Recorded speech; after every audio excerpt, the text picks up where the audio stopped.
Então agora é assim, né? Fazer outra homenagem? Primeiro aquela ou depois a outra? Espera aí, deixa eu trocar uma ideia.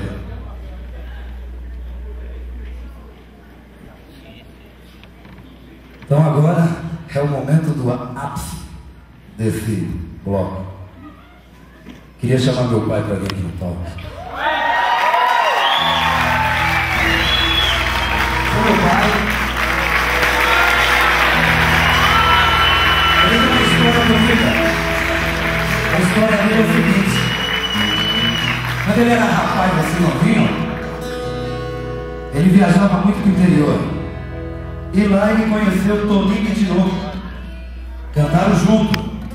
O Tonico foi noivo da minha tia que está ali, ó. Levanta aí, tia. O Tonico foi noivo da minha tia. Mas então tem uma música do Tonico de novo que ela marcou muito e todo mundo conhece. E meu pai conhece muito bem essa música. Ele só tem 88 anos. É só 88. Ele estava disputando com a Dercy. Como a Dercy foi embora, agora precisa ver com quem que ele vai disputar. Vamos lá, pai. Bonito, do jeito que o senhor sabe fazer. Cada vez que me lembro do amigo Chico Mineiro, das viagens que nós fazíamos, era ele meu companheiro. Sinto uma tristeza, uma vontade de chorar, lembrando daquele tempo que não mais é de voltar. Apesar de eu ser patrão, eu tinha no coração o amigo Chico Mineiro, caboclo bom decidido, na viola era dolorido e era o peão dos boiadeiros. Hoje, porém, com tristeza, recordando das proezas das nossas viagens a Montim. Viajamos mais de 10 anos, vendendo boiada e comprando por esse mundão sem fim. O caboclo de nada temia, mas porém chegou um dia em que Chico apartou-se de mim.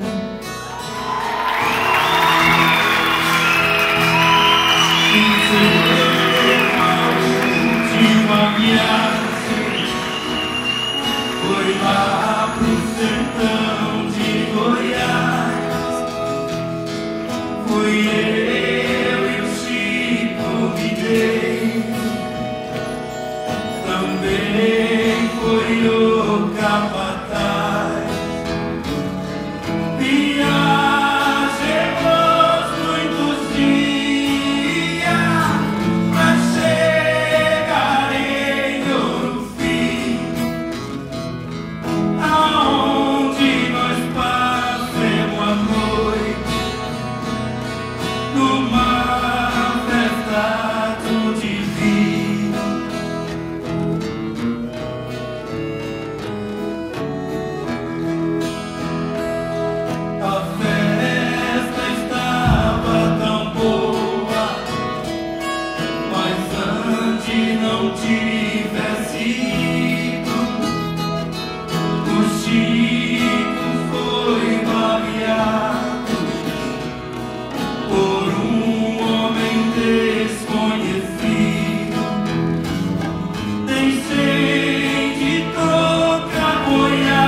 Depois daquela tragédia